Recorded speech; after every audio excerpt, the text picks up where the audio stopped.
1절까지 한 목소리로 읽겠습니다. 시작. 발람이 예언하여 이르기를 발락이여 일어나 들을지어다. 십볼의 아들이여 내가 자세히 들으라. 하나님은 사람이 아니시니 거짓말을 하지 않으시고 인생이 아니시니 후회가 없으시다. 어찌 그 말씀하신 바를 행하지 않으시며 하신 말씀을 실행하지 않으시랴. 내가 축복할 것을 받았으니 그가 주신 복을 내가 돌이키지 아니하리라. 야곱의 허물을 보지 아니하시며 이스라엘의 반역을 보지 아니하시는도다.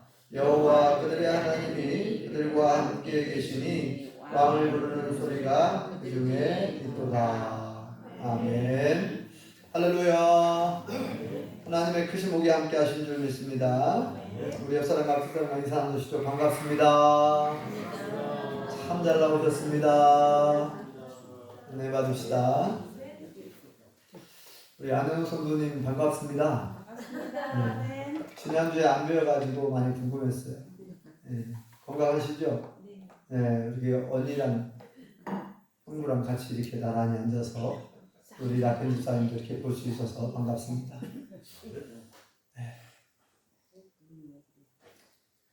어김없이 봄이 시작되었습니다.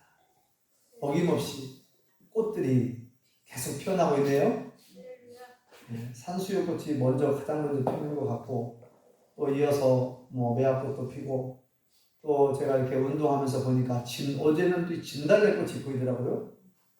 진달래꽃을, 이 진달래를 보면 꼭 옛날 고향 또 생각이 나요. 예전에 어렸을 적에 먹을 것이 귀한 시대니까 이 진달래 꽃잎을 따서 먹기도 하고, 창꽃이라고 했는데 시골에서 창꽃. 아무튼 진달래 꽃을 보면 막 이렇게 왠지 약간 설레는 그 고향 생각에 약간 설레기도 하고 이렇게 많은 재밌어요. 꽃들이 이렇게 피어서 너무 참 좋은 것 같습니다. 더 좋은 것은 사실은 이 봄나무를 먹을 수 있어서 저는 좋더라고요. 봄에 가장 먼저 먹는 나물이 뭐예요? 냉이를 가장 먼저 먹잖아요. 보통 냉이나물도 제가 먹었고 그래. 그리고 또 어제는 집사람이 또 이렇게 모이도 뜯고 민들레도 뜯어가지고 이렇게 나물 반찬을 해줘가지고 제가 덕분에 하나님의 은혜 가운데 잘 먹고 있습니다. 이 봄에 나오는 이 새싹, 봄에 나오는 이 봄나물이 건강에 굉장히 좋다고 그래요. 생명력이 강한 추위를 이기고 이렇게 나온 봄나물 많이 드시기 바랍니다. 봄나물 많이 드시고 더 건강하시기를 축복합니다. 자, 이렇게 하나님께서는 어김없이 해가 떠오르게 하시고 밤에는 달을 볼 수 있게 하시고 별들을 보게 하시고 사계절, 해와 봄과 여름과 가을, 겨울 이렇게 사계절이 있게 하시고 이것은 다 하나님께서 운행하시는 거죠. 하나님이 온 우주 만물을 창조하셨고 운행하시는 줄 믿습니다. 창세기 1장 14절에 보면 하나님께서 하늘에 광명체를 두었다. 해와 달과 별들을 만드시고 이것을 운행하시고 이것으로 하여금 징조와 계절과 사계절을 이루라 이런 말씀이 나와요.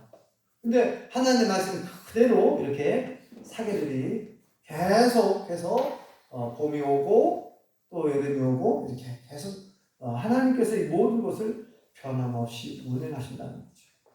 약속을 지키신다는 거죠. 하나님은 한 번 하신 말씀, 한 번 하신 약속은 반드시 지키시는 분이신 줄 믿습니다.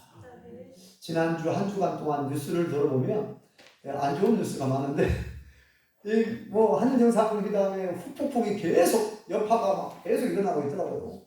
이 서울대 웬만하면 교수들이 잘 얘기 안 하는데 서울대 교수들이 이제 나서갖고 이 한일정상회담 너무나 잘못되었다. 또 경북대 교수, 이 대구 지역은 원래 좀 보수적이잖아요.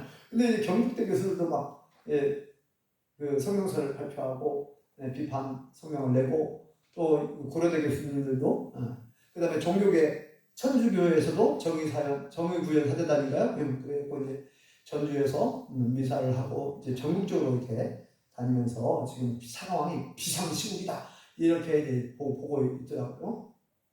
우리 기독교에서는 좀 아직은 좀 조용한데 조금 안타깝긴 해요. 이제 대외적으로 뭔가 좀 목소리를 내고 해야 될 때는 해야 되는데 그게 조금 한 발 더 늦더라고요, 기독교가.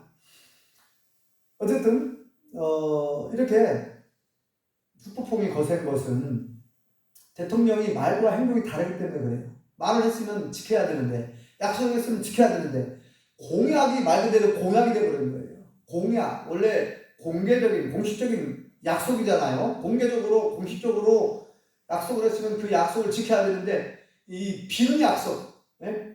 허공할 때 그 공자, 빈 공자를 쓰다니, 빈 약속이 되어버렸어요. 자유를 외치면, 자유라는 말을 굉장히 많이 사용했거든요, 대통령이. 그러면 자유를 그렇게 주장을 했으면 자유를 줘야 되는데 억압을 해버리고 오히려 반대로 억압을 해버리니까 자꾸. 그러니까 말이 다른 거죠. 약속이 다른 거죠. 그러니까 지금 노동계 지금 주 69시간 지금 대통령이 그 말을 한 적이 있거든요. 69시간 일을 해야 된다. 지금 사실 OECD 우리 회원국 좀 잘 사는 나라라고 하는 회원국이 몇 개국인가 지금 기억이 안 나는데 한 30개국 되나요? 한 60개국 되나요? OECD 회원국이 비교적 전 세계에서 조금 그래도 잘 사는 나라들이 가입되어 있는 경제적으로 잘 사는 나라들인데 그 OECD 회원국 중에서 우리 대한민국이 일을 제일 많이 하고 있어요, 지금. 한 일주일 동안에 제일 많은, 약 50시간 하는 걸로 알고 있는데, 제 기억에 50시간 제일 많이 하고 있대요. 그런데 거기다가 더 하라는 거예요, 더 일을. 한 20시간은 더 하라는 거예요, 69시간. 왜 70시간은 안 하고 69시간 했을까요? 70도는 굉장히 더 많게 보이니까 막 그런 것 같아요. 1시간 줄여갖고 69시간 일을 해야 된다. 앞으로 그런, 대통령이 그렇게 어떤 시행령을 만들고 어떤 제도를 만들려고 그렇게 어떤 재계의 목소리를 너무 많이 반영을 해가지고 막 그렇게 재벌들, 기업들 위주로 정책을 펴려고 그렇게 시도를 했었어요. 근데 너무 과하다. 계속해서 이제 말이 나오니까 그러면 뭐 69시간에서 다시 60시간 뭐 이런 말 나오고 막 그러다가 이게 번복을 너무 많이 했어요. 번복을. 제가 들은 것만 해도 한 두세 번 번복을 한 것 같아요. 69시간 했다가 69시간 너무 많은 것 같다. 한 60시간 또 했다가 또 아니다. 그래도 또 대통령실에서 계속 말을 번복을 하는 것은 뭐냐면 대통령실에 있는 사람들이 자기 주장을 그렇게 쉽게 못합니다. 대통령의 의중을 받들어서 대통령이 무슨 말을 하면 대통령실 그 직원들이 이게 말을 하는 거 아닙니까? 그럼 대통령실에서 어떤 말을 했다는 얘기는 그 대통령의 말이거든요. 대통령실에 자꾸 오락가락 막 계속 지금 말을 해버리니 지금 오락가락 해버려가지고 지금 노동계에서도 계속 지금 들고 일어나가지고 지금 데모를 하고 있죠. 이렇게 말과 행동이 다른 거. 결국은 거짓말을 하는 셈이 된 거예요. 거짓말을 하는 셈이 됐는데 그래서 이제 나오는 말이 정치인들의 말은 믿을 수가 없다는 말이 그냥 나온 게 아니죠. 정치인들은 입만 열면 거짓말한다 이런 말을 나올 정도입니다. 물론 다 그런 건 아니에요.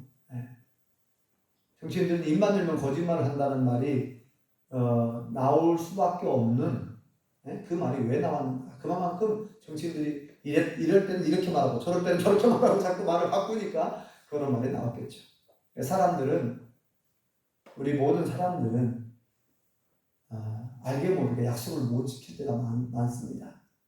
약속을 했는데 내가 알면서도 약속을 못 지킬 때가 있고 모르고 잊어버리고 약속을 못 지킬 때가 있어요. 그러나 우리 하나님은 반드시 약속을 지키시는 신실하신 하나님이신 줄 믿습니다. 제가 아이들을 가르칠 때 우리 아이들을 키우면서 강조한 것 중에 하나가 뭐냐면 약속을 잘 지켜야 된다. 약속 시간도 잘 지켜야 되고 약속을 잘 지켜야 된다. 그런 많이 주장이 왔어요. 그래서 제가 자녀들에게 약속을 할 때는 함부로 약속하면 안 돼요. 왜냐면 약속을 반드시 지켜야 되니까 아이들도 그걸 기억해요. 기억했다가 왜 약속을 안 지키냐고 그럼 그런 말 할 때가 있더라고. 그 약속할 때 신중하게 약속을 해야 되고. 그래서 제가 지금까지 기억에 아이들한테, 자녀들한테 약속을 해가지고 약속을 안 지킨 적 거의 없었던 것 같아요. 근데 저는 여호와 하나님, 우리 하나님에 대해서 하나님을 호칭할 때 앞에 이제 수식어구들이 있거든요. 전능하신 하나님, 사랑의 하나님, 은혜로우신 하나님, 뭐 좋으신 하나님. 또 앞에 여러분들이 붙이고 싶은 또 뭐가 있습니까? 어떤 수식어를 붙이고 싶으세요? 무소부재라는 말도 있죠. 무소부재, 아니 계신 곳이 없다. 하나님은 무소부재하신 하나님. 또 전지에 모든 걸 다 알고 계신다. 이렇게 여러 가지 여호와 하나님에 대해서 하나님의 속성을 이렇게 표현할 수가 있어요. 그런데 저는 개인적으로 하나님은 변함이 없으신 신실하신 하나님, 이걸 제가 제일 좋아하는 표현입니다. 개인적으로 신실하신 하나님. 우리 하나님은 얼마나 약속을 잘 지키시는지 역사가 증명하고 있죠. 이 성경 자체가 하나님의 약속이에요. 구약, 신약, 그죠? 구약 성경은 예수님이 오시기 전에 주신 하나님의 약속, 옛 구자를 써서 옛 약속, 약속 약자, 옛 약속. 그리고 예수님께서 오신 이후로 주신 약속은 뭐라고 그래요? 두 글자로 신약, 새로운 신자, 새로운 약속. 예수님께서 오신 이후로 우리에게 또 주신 약속인데, 이 약속의 말씀을 주시고,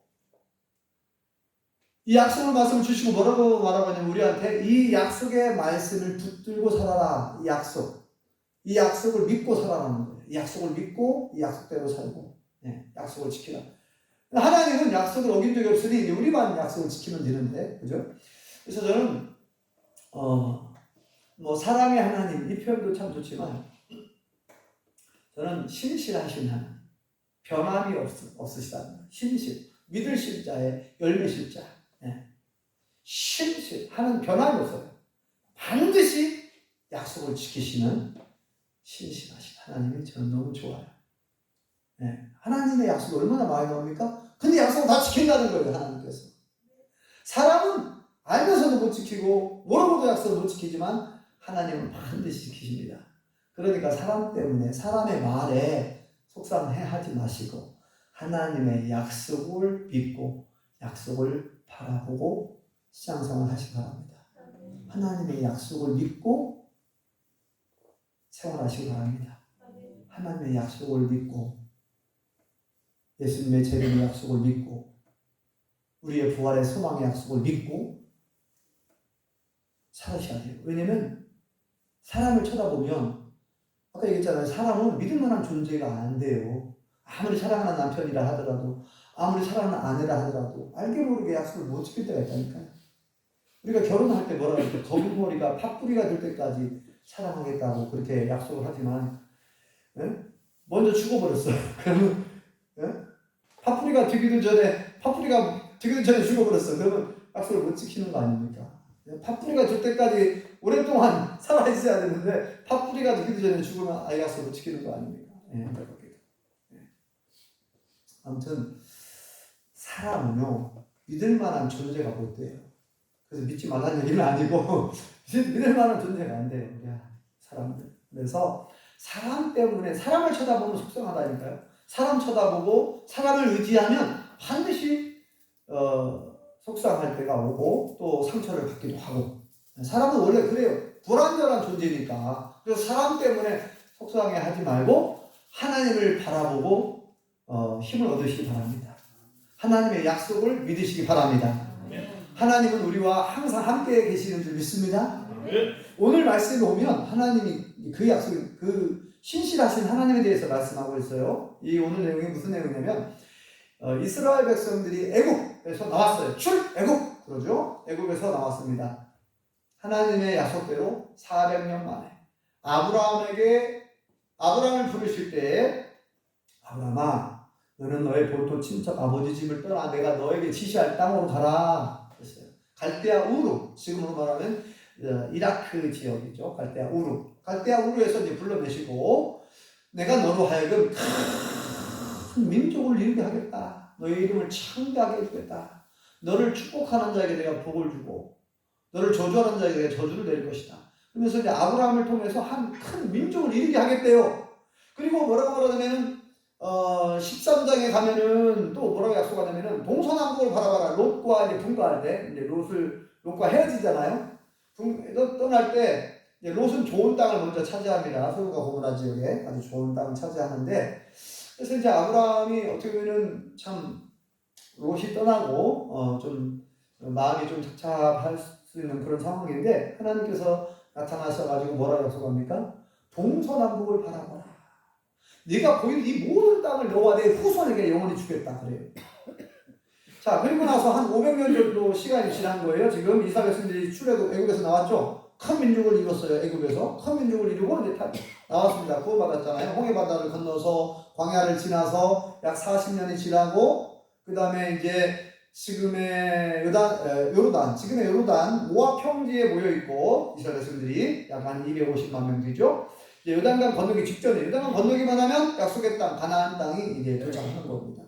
모압 평지에 모여 있을 때 모세를 통해서 주신 마지막 말씀, 모세가 마지막 설교한 내용이 신명기인데, 민수기는 이 과정, 여기까지 모압 평지까지 오는 그 여정이 민수기에 기록되어 있는데, 민수기 이제 마지막 부분에, 그죠? 23장 오늘 뭐라고 말씀하냐면은, 이게 무슨 내용이냐면은 모압 평지에 있을 때에 그 모압 왕 발락이라고 하는 왕이 있는데, 이스라엘이 너무 두려운 거예요. 지금까지 이스라엘이 행했던 일들, 하나님께서 역사하신 일들을 보니 홍해 바다를 마른 땅처럼 건너고 막, 그리고 이제 그 이스라엘 군대가 여러 그 나라들 주변에 있는 모압 주변의 나라들과 싸워서 물리치고 하는 그런 것들을 알잖아요. 그러니까 너무 두려운 거예요, 이스라엘이. 그래서 그 당시에 용하다고 소문난 전쟁의 무당, 발람 무당을 고용을 해요. 그래서 이스라엘을 저주해달라. 많은 돈을 주고 저주해달라 그러는 거예요. 그런데 이 하나님께서는 이 무당을 사용하셔서 오히려 저주를 축복으로 바꾸시죠. 저주를 못하게 하시고 오히려 축복만 하게 해. 축복만. 그 내용이 이제 기록되어 있는데, 오늘 말씀을 보면은 뭐라고 말씀합니까? 하나님은 어떤 하나님이라고요? 자, 19절을 읽어보겠습니다. 시작. 하나님은 사람이 아니시니 거짓말을 하지 않으시고 인생이 아니시니 후회가 없으시도다. 어찌 그 말씀하신 바를 행하지 않으시며 하신 말씀을 실행하지 않으시냐. 아멘. 하나님께서는 이스라엘에게 축복한다고, 복을 주시겠다고 그랬고, 지금 약 500년 전에 아브라함에게 한 약속이 있잖아요. 그 동서남북을 바라봐라. 가나안 땅이거든요. 아브라함이 처음 가나안 땅에 있었어요. 지시한 땅이 그것이니까 지금의 이스라엘 땅. 동서남북을 바라봐라. 네가 보인 이 모든 땅을 너와 내 후손에게 영원히 주겠다 그랬으니까. 그리고 네가 큰 민족을 이룰 것이고 큰 민족을 이끌고 큰 민족이 되어서 나온다고 했고요. 그러니까 그 하나님께서 약 500년 전에 한 약속을 지키실 수밖에 없는 거예요. 하나님 약속을 했으니까 약속을 지켜야 된다는 거죠.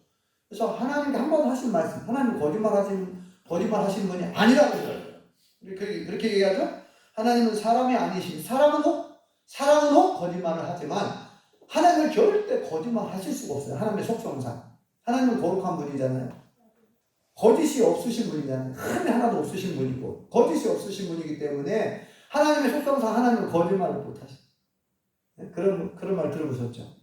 하나님은 못하실 일이 없는데 딱 한 가지 못하시는 일이 있다고. 거짓말을 못하시고 악을 행할 수가 없어요. 나쁜 일을 행할 수가 없어. 하나님은 속성상. 하나님은 선하시고 거룩하신 분이기 때문에 진실하신 분이고, 하나님은 속성상 선하시고 거룩하신 분이기 때문에 절대 거짓말을 못하세요. 속성상 거짓말 하실 수는 있죠. 우리가 거짓말 하듯이 그렇게 할 수 있지만 하나님 아예 안 하셔. 못 하신다라는 표현보다는 안 하신다라는 표현이 더 어찌면 맞을 수도 있겠네요. 절대 안 하시죠. 거짓말을 안 하시고 악을 행하지 않으십니다. 그러니까 거짓말하지 않는다 그랬죠 여기. 그리고 후회가 없으신 분이다. 아, 내가 말을 잘못했네. 하나님이 약속을 했어. 내가 약속을 내가 약속을 잘못했다. 내가 말을 잘못했다. 이렇게 후회하시는 분이 아니라는 거예요. 변덕쟁이가 아니라는 거 한마디로 변덕스럽게 막 이랬다 저랬다 하는 분이 아니라는 거 하나님. 후회가 없으시다 이 말은. 어찌 그 말씀하신 말을 행하지 않으시며 하신 말씀을 실행하지 않으시냐 이렇게 마치 꾸중하듯 책망하듯 그렇게 말합니다. 지금 발람이라고 하는 무당이 모압 왕 발락 왕 앞에 모압 왕의 신하들 앞에서 이 선언을 하고 있는 거예요 지금. 발람이라는 무당을 하나님이 사용하시는 거죠. 하나님은 뭐 모든 악한 자들도 바꿔 선으로 사용하시기도 하니까요. 악을 선으로 바꿔주시는 분이고 얼마든지 이 발람은 그 당시 유명한 무당인데 하나님께서 그를 이렇게 사용하고 계시는 거예요. 지금 그를 통해서 이렇게 말씀하고 있는 겁니다. 이 말씀이 전에 성경에는 뭐라고 되어 있으면 시건치 않으시는 분 그렇게 나와요. 시건. 여기 이제 거짓말이라고 되어 있잖아요. 거짓말. 그게 전에는 시건치 않으신다. 시건 말을 먹어버리는 거예요. 먹을 십자에 말씀은 자. 그러니까 우리가 밥을 먹으면 언제 밥이 있었냐는 듯이 싹 사라져요. 싹 소화돼갖고 없어져 버려요. 언제 그런다는 듯이 없어져. 그런 것처럼 이 시건이라는 말은 거짓말을 시건이라고 그렇게 표현했던 거예요. 중국에서부터 그 말이 시작된다고 하는데 시건, 말을 먹어버리는 거예요. 그러니까 거짓말한다는 얘기예요. 거짓말이 옛날에는 시건한다. 그래서 하나님은 시건 잡으신다. 그래서 오늘 여기의 표현은 우리가 쉽게 알아듣게 표현하는 거죠. 거짓말하지 않으신다. 우리가 새벽에 지금 이사야서 말씀을 보고 있는데요. 이사야서에도 보면은 하나님께서 계획하신 일, 하나님께서 생각하고 계획하시는 일을 반드시 이루신다. 강조하고 있죠. 오늘 새벽에 그 말씀 봤거든요. 하나님은 온 세계를 경영하신다. 경영. 하나님께서 온 세계에 대해서 계획하신 일들을 지금 계속 이루시고 경영하시고 역사하시는 줄 믿습니다. 그러니까 우리가 이 세상을 살면서 일어나고 있는 수많은 일들, 사람들과 관계 속에서 겪는 모든 일들을 통해서 우리가 속상할 수 있고 마음 상할 수 있고 그리고 괴로워할 수 있죠. 그런 것들 보면 원치 않는 일들이 막 일어난다든지 또 막 러시아가 우크라이나 전쟁이 일어나면 왜 이들이 싸우는가 모르겠다고 이해가 안 된다. 왜 전쟁을 하나님은 살아계시면 하나님께서 왜 무고한 생명이 죽어나도록 내버려 두시는가? 이 우크라이나에 많은 사람이 죽었잖아요. 전쟁으로. 물론 러시아 군인들도 죽었지만 왜 화산 폭발이 일어나가지고 많은 사람들이 죽고 왜 지진이 일어나가지고 튀르키예 약 5만여 명이 지금 이상 하객민간 숫자가 5만 명 이상 죽었잖아요. 5만 명 어마어마한 숫자입니다. 전쟁이 일어나도 그만큼 거의 죽기 쉽지 않아요. 전쟁이 일어나도 5만 명 죽는 것이 쉽지 않은데 그 한 번 순식간에 지진이 일어나가지고 5만 명 이상이 죽었어요. 하객민 숫자는.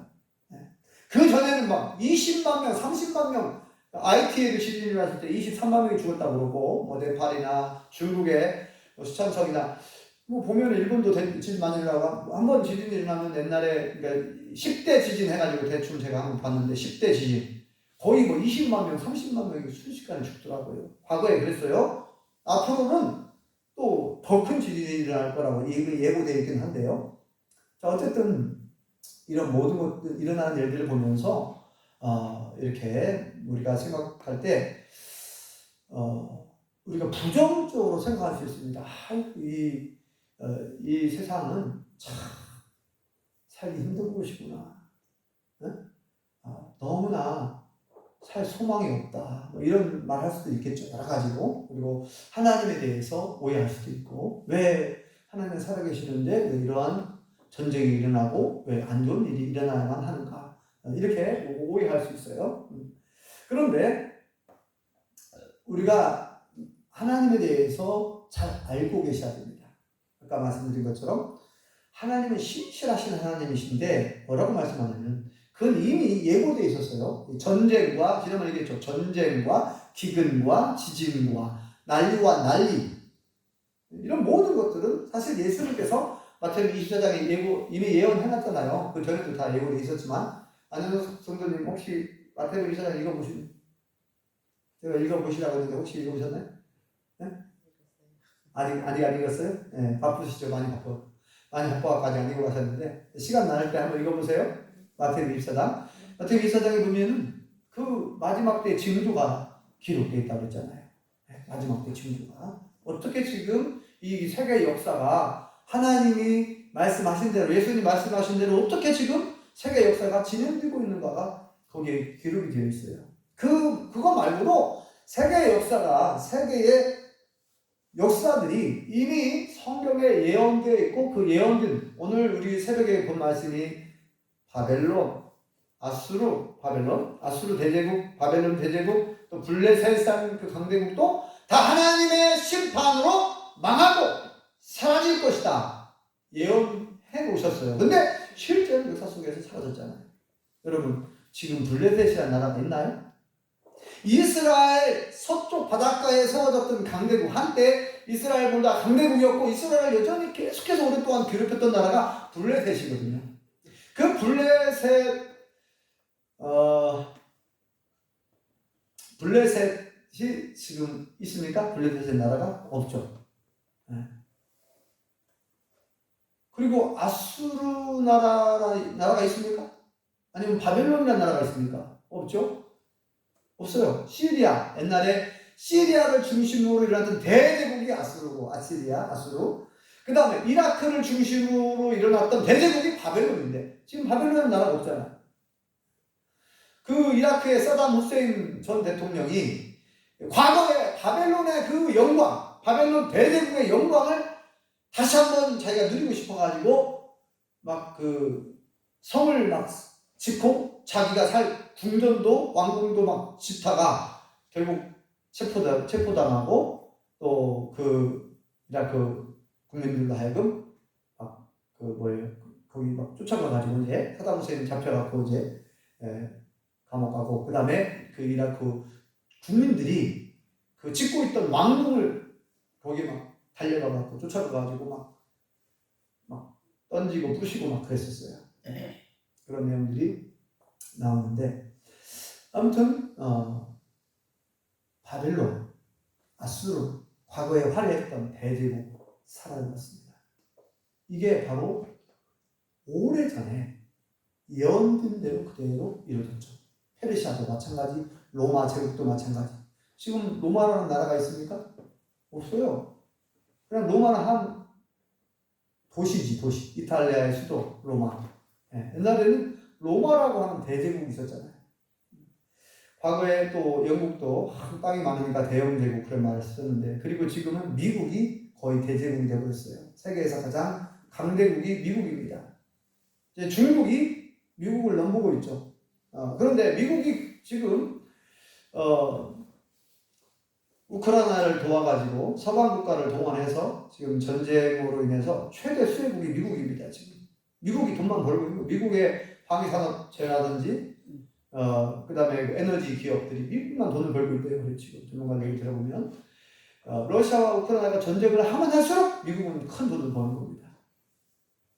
어쨌든 이 중국과 미국이 이제 경쟁을 하고 있는데 서로 이제 더 큰 어떤 제국을 꾸릴 수도 있겠죠. 어쨌든 이 모든 그 과정이 이 전쟁이 사람의 어떤 힘에 의해서 사람의 어떤 계획에 의해서 뭔가 이루어지고 있는 것처럼 보이지만 사실은 하나님의 섭리하에 있는 줄 믿습니다. 하나님의 오늘 새벽에 보았던 말씀처럼 하나님께서 전 세계를 경영하신다는 거예요. 전 세계 모든 나라를 경영하신대요. 정한 경영. 하나님께서 정한 대로, 계획한 대로, 작정한 대로 지금 이루고 계신다는 거예요. 그러니까 지금 일어나고 있는 일들을 우리가 다 이해할 수는 없어요. 왜 이렇게 전쟁이 일어나고 왜 이렇게 코로나 바이러스 이런 그런 전염병들이 창궐하고 왜 이렇게 삶을 고물가 시대에 여러 가지로 어려워지는가 여러 가지 우리가 오문을 품을 수 있고 부정적으로 바라볼 수는 있겠죠. 그러나 우리가 이러한 상황 속에서도 우리가 잊지 말아야 될 것은 하나님은 변함없이 신실하신 하나님이신 줄 믿습니다. 하나님은 변함없이 우리를 사랑하시고 우리와 함께 주시겠다고 약속하신 줄 믿습니다. 그래서 임마누엘, 예수님의 별명이 임마누엘. 예수님의 별명이 많거든요. 굉장히 많아요. 호산나도 있고 그리스도도 있고 메시아도 있고 어린 양도 있고 여러 가지 별명이 있는데 임마누엘이라고 하는 별명을 특별히 마태복음 1장 23절에 말씀하고 있죠. 이미 700년 전에 이사야 선지자를 통해서 미가 선지자를 통해서 이미 예언해 놓으셨어요. 앞으로 메시아를 보내주겠다고, 예수님 오실 거라고. 하나님 약속을 지키시잖아요. 그죠? 그 약속대로 예수님이 오셨습니다. 변함없이. 또 예수님이 내가 십자가를 박혀 죽게 될 것이다. 3일, 그러나 3일 만에 다시 살아날 것이다. 이미 예고한 대로 약속한 대로 살아나셨습니다. 그리고 40일 동안 세상에 계셨고 말씀하신 대로 승천하셨고 다시 오겠다 그랬어요. 그리고 보혜사 성령을 보내주겠다. 보혜사 성령을 보내주겠다 그랬는데 약속한 대로 승천하신 지 열흘 만에 영으로 다시 오셨어요. 예수님께서 영으로. 예수님께서 영으로 다시 오실 수밖에 없는 이유는 뭐냐? 마태복음 28장에 약속하셨거든요. 볼지어다 내가 세상 끝날까지 너희와 항상 함께 있겠다. 하나님께서는 이사야 41장 10절에 뭐라고 약속하고 있습니까? 두려워하지 말라. 내가 너와 함께 한다. 놀라지 말라. 나는 내 하나님의 기름이다. 내가 너를 굳세게 하리라. 참으로 너를 도와주리라. 참으로 나의 의로로 오른손으로 너를 붙들리라. 이렇게 약속하셨거든요. 근데 예수님께서도 약속하셨다고요. 볼지어다 내가 세상 끝날까지 너희와 항상 함께 있겠다. 그런데 왜 떠났냐 이 말입니다. 함께해. 항상 세상 끝나는 그 순간까지 항상 함께 한다고 그랬잖아요. 그렇죠? 지난번에 여러분 강조했죠. 근데 왜 떠났냐 이 말입니다. 그럼 약속을 안 지키는 건가요? 떠나셨으니까 항상 함께 한다고 했잖아요. 제자들에게, 우리에게. 근데 그 약속을 지키시기 위하여 보혜사 성령 영으로 다시 오셨어요. 예수님이 영으로 다시 오신 분이 성령님이신 줄 믿습니다. 열흘 만에 오순절 마가의 다락방에 영으로 강림하셨잖아요. 예수님이 영으로 강림하셨어요. 하나님이 영으로 강림하셨습니다. 그래서 하나님의 영 그러잖아요. 성령님, 하나님의 영, 성령님. 그러니까 영으로 예수님께서 우리 안에 영으로 함께 계신 줄 믿습니다. 임마누엘, 하나님이 우리와 함께 계신다. 그런 뜻이죠. 그러니까 저와 우리 모든 성도님들이 이 세상을 살아가면서 이 하나님의 약속을, 예수님의 약속을 믿고 살아가는 줄 믿습니다. 하나님은 신실하신 분이신 줄 믿습니다. 예수님은 신실하신 분이신 줄 믿습니다. 성령님이 왜 오셨다고 했어요? 성령님이 왜 강림하셨다고 했죠? 요한복음 14장 지난번에 말씀드렸죠. 요한복음 14장에 보니까 성령님이 오신 목적 중에 하나가 뭐예요? 우리 속에 영원히 거하시려고 오셨다는 거예요. 우리 속에 영원히 거하십니다. 성령님께서 우리 속에 영원히 거하신다니까요. 그러니까 그분을 믿으시고 인식을 해야 돼요. 아, 내 안에 영으로 들어와 계시는구나. 그것이 안 믿어지잖아요? 기도하셔야죠. 성령님, 제 안에 들어오십시오. 받아들여야 인정해야 돼요. 성령님, 내 안에 들어오십시오. 저와 함께 해주시옵소서. 내가 그분을 받아들일 준비가 돼야 돼요. 그러니까 성령님은 하나님의 인격적인 분이셔서 억지로 막 들어오는 분이 아니에요. 그래서 요한계시록에는 뭐라고 되어 있다고 했어요? 내가 문 밖에 서서 두드리노니 그러잖아요. 예수님께서. 내가 문 밖에 서서 두드린다는 거예요. 뭐예요? 마귀는 두드리지도 않고 막 강제로 문을 열고 들어와요. 들어오지 말라고 우리는 문을 꼭꼭 닫아놓는데도 막 들어와. 문을 막 열고. 이게 마귀예요. 그런데 하나님은 인격적인 분이셔서, 예수님 인격적인 분이셔서 어떻게 한다고요? 노크를 하십니다. 들어가도 되겠냐? 물어보는 거예요.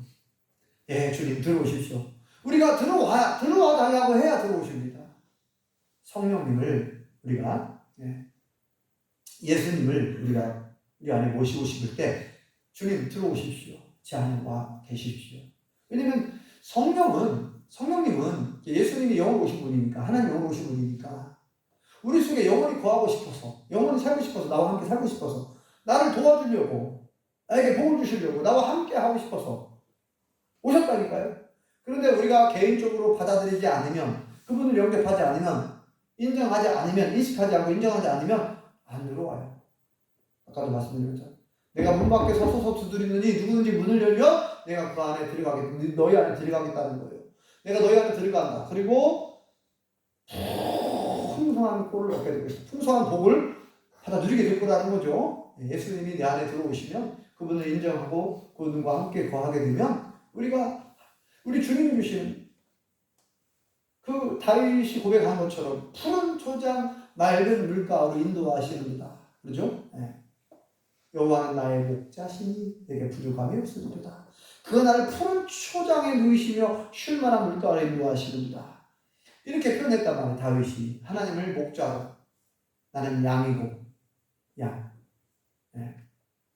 그래서 그렇게 표현했는데 우리 예수님께서 우리 안에 들어오시면 우리가 그렇게 푸른 초장 맑은 물가로 인도함을 받게 되고 풍성한 꿀을 먹게 될 것이고 풍성한 복을 받게 되는 줄 믿습니다. 자, 이미 약속하셨어요. 우리에게 약속하셨어요. 이 성경 전체가 하나님의 약속인데 정말 성경 곳곳에 너무나 귀한 약속을 많이 해놓으셨습니다. 변함이 없으신 하나님, 신실하신 하나님의 약속을 믿으시기 바랍니다. 예수님은 마지막으로 이렇게 약속하셨죠. 내가 다시 오겠다. 요한복음 14장에 보니까 내가 너희를 나 있는 곳으로 데리러 다시 오겠대요.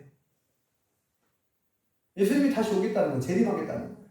우리를 천국으로 데려가시려고 다시 오겠대요. 그러므로 하나님의 약속, 예수님의 약속을 믿으시기 바랍니다. 영원한 천국을 바라보시며 살아가시기 바랍니다. 예수님의 재림과 부활의 소망, 그 약속을 믿으시기 바랍니다.